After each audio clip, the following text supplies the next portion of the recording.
Ay, ba't ako kuya? Gawan nyo ng paraan, ma'am. Kuya, mamamatay na lang ang mundo dito.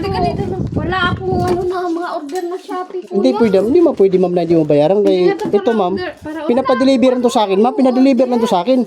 Hindi pwedeng hindi nyo kunin. Nagagaling ba ito ng Cavite? O nagagaling ba ito ng Cavite, ma'am? Hindi pwede, ma'am. Ano na yan? Hindi pwede, ma'am. Ayan, o. Joanna, o. Wala akong ano, kuya. Joanna, o. Tingnan mo daw, Jo. Buksan mo daw, Jo. Tingnan mo kung para ano. Buksan na lang. Buksan mo kaya. Buksan mo. Naman. Buksan mo. Pag binuksan Para makita mo. Baka mamaya, napaka-importante sa inyo itong gamit na to. kuya, pag binuksan ko yan, Hindi. babayaran. Baka na-amnesia na nga lang kayo, ma'am. Alam nyo naman sa ganitong panahon, uso talaga amnesia na sakit. Kuya, wala pa naman trabaho to. Wala akong trabaho, kuya. Nandito. Wala kayong trabaho? Ba, dapat hindi kayo nag-order, ma'am. Wala kayong trabaho. Yung order ko, wala. Pag mag-order kayo, ma'am, kahit anong in-orderan nyo, kailangan nyo talaga bayaran. Talaga nag-order. Kasi pag di nyo binayaran, pwede po kayong makulong. Batak mo.